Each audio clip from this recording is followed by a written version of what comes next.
आज चाहिँ म पानीपुरी बनाउँदै छु अनि पानीपुरीको रेसिपी। यो पानीपुरी चाहिँ हामीलाई इन्डियादेखि आएको पानीपुरी हो। इन्डियादेखि आएको पानीपुरी हो। यो पन्जाबी पानीपुरी हो है साथीहरु। यो चाहिँ म आज बनाउँदै छु पन्जाबी पानीपुरी। यसमा चाहिँ के छ हेरौँ है त।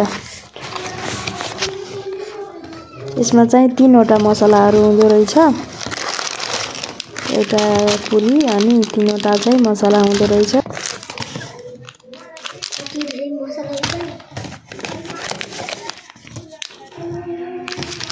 चौथा मसला 3टा मसला। अब चाहिँ मैले पुरीलाई फुराउनतिर लागे। पुरीलाई चाहिँ थोरै गरेर तेलमा फुराएर यसलाई राम्रोसँग फुराउने। धेरै फुराउने हो भने राम्रोसँग फुल्दैन। फेरि थोरै 5-6 वटा फुराउनु पर्छ है। एउटा पानी पुरी दिनु। एउटा पानी पुरी दिनु। अरु यहाँ मसला अलिकति राख्नु के त्यहाँ अहिले बनाएको छ नि यति खाएर बस है।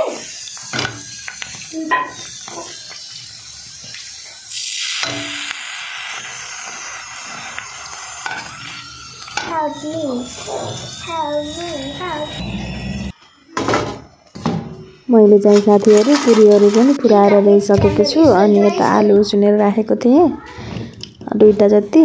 अनि प्याज काटेर पनि राखे, धनिया पनि राखे।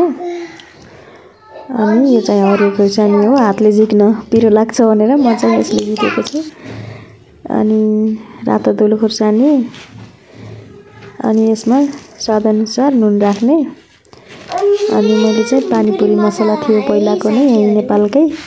यसलाई पनि मिसाएर यसरी राम्रोसँग मोल्न थाले।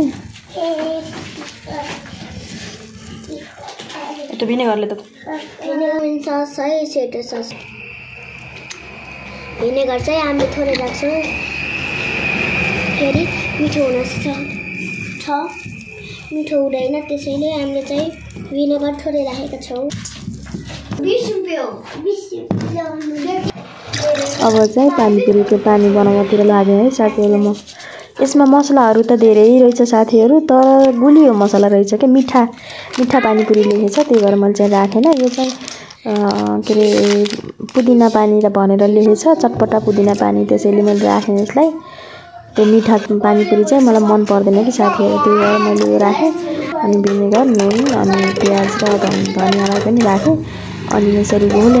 यो चाहिँ हरियो हुँदो रहेछ है पानीमा भिज्ने बित्तिकै हरियो हुँदो रहेछ साथीहरु। अनि हाम्रो चाहिँ सबै रेडी भयो है। अब चाहिँ हामी खान ठिक्क परेको।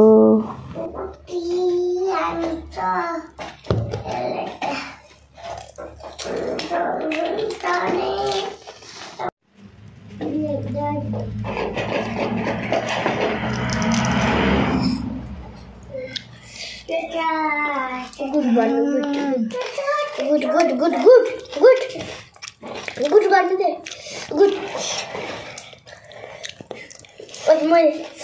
मैले हाइको देखाउनु नि। मैले हाइको देखाउनु न। मैले पनि खान्छु।